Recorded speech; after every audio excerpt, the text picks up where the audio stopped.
Oke guys, salam sahdu, sehat selalu, Dextu 87. Oke, kali ini saya akan membagikan tips seputar memelihara burung pleci guys. Di sebelah saya ini dari anak-anak, cuman dia agak takut di studio guys nih guys. Untuk materi burung ini perenjak-pelencir guys. Teman-teman banyak yang tanya ke saya, Om, kok bisa materi seperti ini ya? Nggak semua burung bisa membawakan materi perenjak-pelencir. Nah, syarat utamanya apa? Kita bahas untuk teman-teman yang mau mencetak burung supaya nembak isian guys. Oke? Tips pertama adalah pemilihan bahan burung. Oke, pemilihan bahan burung pleci. Kenapa saya bilang pertama kali yang harus Anda lakukan untuk memelihara pleci itu, apalagi untuk yang suka materi, yang nembak-nembak, yaitu pemilihan bahan yang bagus. Kalau zaman dulu guys, kita bisa ngombyok. Caranya apa? Dengan terapi burung itu, terapi pleci, kita lihat yang jantan itu dengan meriwik. Nah, itu mentalnya pasti bagus. Tapi kalau untuk sekarang, ombyokan itu sangat susah. Satu, sudah disortir dari yang atas. Oke. Yang kedua, yang di pasar pasti betina rata-rata. Jadi saran saya, pilih bahan dari pleci anakan guys. Kenapa dari anakan? Dia akan lebih cepat adaptasi. Satu, lebih cepat adaptasi, oke. Di samping itu, burung cenderung jinak.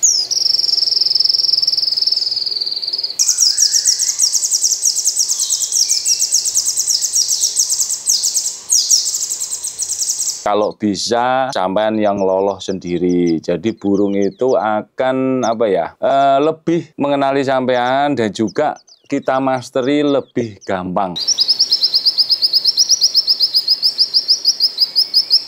Kenapa saya bilang gampang, Om? Karena burung dari loloan itu dia sudah menangkap suara burung. Jadi usahakan terdengar burung yang nembak-nembak saja. Masteran bisa pakai burung kenari, burung yang nembak-nembak, atau pleci yang nembak.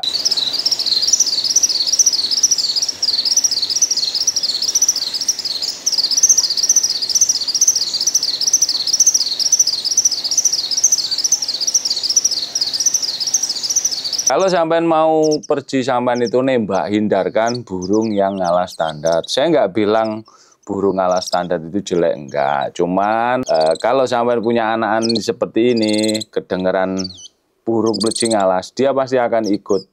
Oke, jadi itu ya pemilihannya dari anakan atau bahan yang masih muda, yang masih bisa kita masterin lagi. Tapi gini guys, perlu diingat juga, anakan pleci itu nggak semuanya pinter guys. Ada yang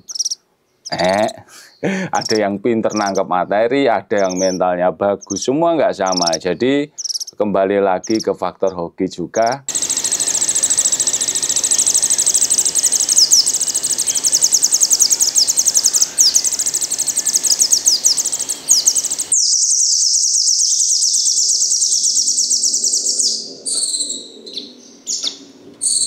Untuk yang kedua ini, setelah sampai memilih bahan yang bagus, ini yang dari anakan ya, itu wajib full master ya, full masteran. Om, gimana cara masternya? Ya udah, ditempatkan yang enak. Seperti tempat saya itu kan enak, dia sejuk seperti itu. Kalau panas saya kasih kipas angin, jadi udaranya nggak terlalu panas. Tapi perlu diingat, kalau burung sampean gajo terus kena burung anakan kikik itu berainya kurang bagus guys. Jadi untuk gajo sendirikan. Nanti ada burung yang masteran sendiri, misalnya kenari, cari cengkok yang wing wing wing wing wing jadi yang nggak mukul. Usahakan yang agak tipis. Kalau masteran sampean keras, jauhkan. Yang penting terdengar sayu-sayu, nanti perci akan dibawa ngeriwik halus. Dan nanti tahapnya ke nembak-nembak guys. Seperti ini, cerit, cerit. Ya, dia karakter bawaan guys. Burung ini unik. Kenapa saya bilang unik? Burung ini tidak meriwik sama sekali. Nah, di dalam pleci seharusnya burung jantan itu meriwik. Cuman saya ada 2 kasus, 2 burung itu nggak meriwik sama sekali. Jadi bunyi langsung gini, ceret, ceret. Langsung berenjak-bencir guys. Jadi untuk teman-teman yang punya anakan, jika belum ngeriwik ya sabar. Ya, nanti perawatannya seperti ini. Oke, itu yang kedua ya. Jadi masteran, ini yang dari burung anakan. Oke, kalau yang dari burung ombyoan, ini yang dari ombyoan, misalkan masih muda. Nanti beda lagi penanganannya. Jadi untuk yang masih muda dari ombyoan itu sampean harus adaptasikan burung dengan lingkungan manusia. Oke, kenapa? Ini contohnya. Ini dengan lingkungan manusia. Ini burung belum pernah saya ajak ke studio. Zaman cek burung lah tadi ngelabak-labak kan, seperti itu. Nah, dia adaptasi. Nah, wajar. Ketika burung tangkapan dari hutan, dia akan bingung guys, bingung karena ini tempat baru. Jadi adaptasikan burung di tempat lingkungan manusia. Dengan apa? Gimana caranya? Kita semprot, kuyup, nanti kasihkan di sini. Nanti dia ngerti guys. Itu nggak akan singkat waktunya, tetap akan lama. Oke guys, ini untuk tahap ketiga. Setelah tahap 1, tahap 2, sekarang ke tahap 3, yaitu memberikan pakan dan vitamin pendongkrak berai. Oke, kenapa Om harus vitamin atau enggak pakan yang bagus? Jadi gini guys, burung ini, burung pleci, adaptasinya sudah bagus ya toh. Dia dibawa ngeriwik, oke.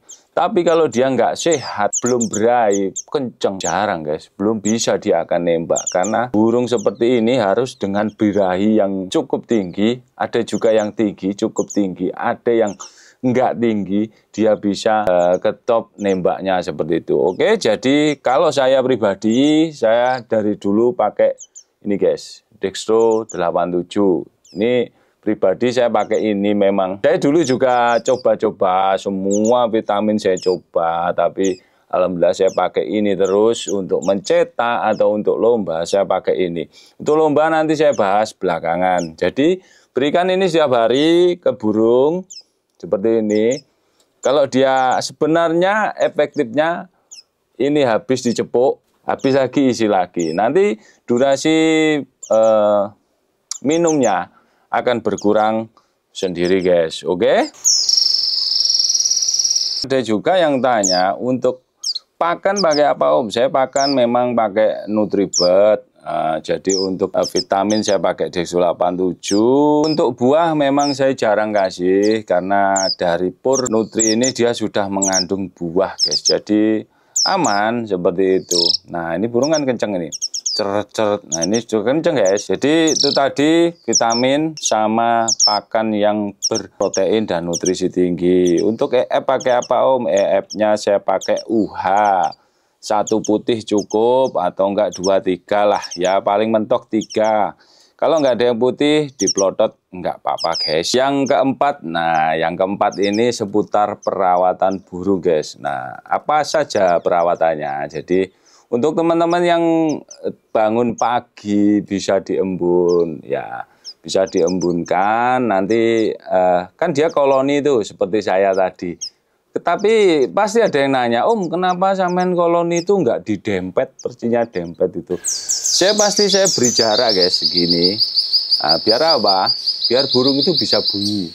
Seperti tadi itu ada tau yang bocor bunyi. biar berainya lepas. Nanti kalau nggak lepas cabul guys, ciak seperti itu atau nggak seperti ya bahasanya itulah. Jadi itu ya setelah pagi sampean keluarin, untuk malam saya kerodong pasti karena banyak hewan-hewan yang caper seperti itu guys, itu bahaya. Jadi pagi saya keluarin, kalau sampean bisa bangun pagi keluarkan lebih bagus, kalau nggak bisa nggak apa-apa. Oke, jadi pagi itu dikeluarin, cepuk vitamin pakan kita ambil. Jadi saya nggak jemur. Oke, itu ada alasannya juga guys. Alasannya apa? Hindari burung serak. Oke, jadi vitamin itu jangan dijemur guys, nggak boleh. Kalau pakan memang saya sengaja ambil biar dia juga untuk melatih terapi lapar. Karena di gantangan kan nggak mungkin burung peleci sambil makan. Pelanggaran guys. Oke, untuk ini kan pakai cepuk kecil. Jadi kalau paginya saya pasti mandikan, ganti ke cepuk yang besar, cepuk konin itu. Dia otomatis akan mandi guys. Biasanya langsung mandi, jebur-jebur oke. Kita jemur, untuk durasi penjemuran mungkin menyesuaikan saja ke burung. Sebenarnya bagusnya itu 7 sampai 10 itu sinar matahari. Cuman burung kan nggak mungkin ada yang kuat 7 sampai 10. Ada juga yang kuat sampai jam berapa itu kuat. Cuman jangan dipaksa. Kalau burung ngebung, gebubuk gitu, jangan takut guys. Itu menikmati panas. Saya dulu pertama kali lihat burung itu gebubuk, wah takut. Nah ini ada apa ini? Wah langsung tak gusah-gusah. Ternyata itu wajar. Oke, setelah dijemur, itu sudah selesai. Kita masukin pakan lagi, kita kasih vitamin lagi. Dexo 87 dikocok dulu, taruh, kasih ke sangkar. Habis itu airnya kita ganti ke cepuk kecil seperti ini. Nah itu gimana toh Om? Itu kok pakai cepuk kecil? Itu biar burung nggak selalu mandi guys. Kalau burung selalu mandi dia akan berainya down terus. Jadi gitu ya. Ini berlaku untuk burung-burung yang bahan itu tinggiin dulu. Nah untuk buah gimana Om? Buah saya belum kasih ya. Saya jarang ngasih buah, yaitu tadi kandungannya. Nah, untuk belajar burung dipegang seperti ini terus bunyi, nggak gampang. Kalau burung berainya nggak tinggi, sulit guys. Karena burung berai tinggi itu membantu jinak burung juga. Nah, ini ngecer ya, cer. Itu bukan berarti tembakan ini, itu bukan lain. Nah, itu ngecer. Itu ngecer, bukan tembakannya. Ngecer itu sebagai tanda bahaya bisa, atau enggak aku dek ini lo bos ya boleh cer atau enggak kayak gitu. Kalau cing itu nanda call, tanda panggil. Oke, itu yang keempat tadi perawatan. Untuk yang kelima itu kalau sudah semua lalui, burung itu sudah nembak-nembak, perawatannya sudah bagus, berarti tinggal kita mau yang kelima atau enggak. Soalnya kelima itu nanti berhubungan dengan gantangan guys. Enggak semua peleci itu bisa digantangan. Saya tanya kenapa. Ini faktanya. Burung ini tembakan bagus. Saya menilai. Tapi peleci itu kalau digantangan meletik sekali gagal juara. Ya, meletik sekali gagal juara itu harus dilatih setiap hari di latber. Nah, susahnya zaman sekarang apa? Kita aja koloni sudah nggak ada. Kalau zaman dulu itu kita ngopi sambil koloni. Cuman sekarang sulit guys nemuin koloni perci itu. Latberan mungkin di tempat saya pun sudah sepi.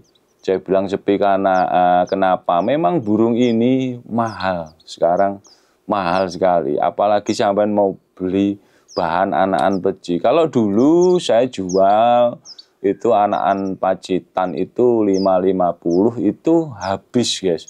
Sampai sekarang banyak yang tanya ke saya, karena saya memang jaminan jantan. Kalau nggak jantan, saya nggak berani. Nah, cuman sekarang sudah sulit. Makanya saya bekerja sama dengan para peternak peleci untuk beternak sampai banyak. Biar bahan teman-teman ini nggak begitu mahal. Kalau sekarang, wah mahal guys, apalagi ternak perci. Tapi ada pro kontra. Oh, kenapa mahal ternak perci kayak gitu? Mas, sekarang saya merasakan gimana sih ternak perci, harapannya seperti apa, kita loloh terus ini. Meskipun saya belum sampai tahap itu, kalau saya mau jual murah, sayang guys, kayak gitu. Oke, jadi saya sekarang mulai paham suka duka menjadi peternak perci. Dan kita harus galangkan guys, ternak perci itu harus digalangkan. Oke, itu yang keempat. Untuk yang kelima kita set gantangan. Jadi untuk setelan gantangan nanti saya akan bahas ke video berikutnya. Ini tadi video hanya singkat saja karena banyak teman-teman itu yang pengen sekali burung yang nembak tapi rambutnya dari nol. Oke, itu pun butuh waktu yang panjang. Jadi bejo-bejan juga. Oke ya, jadi kesimpulannya itu tadi guys, satu bahan bagus atau dari anakan atau enggak dari yang perci masih muda. Nah ini bunyi. Aduh, nggak mau bunyi guys, pemirsa berharap bunyi, saya juga gitu guys.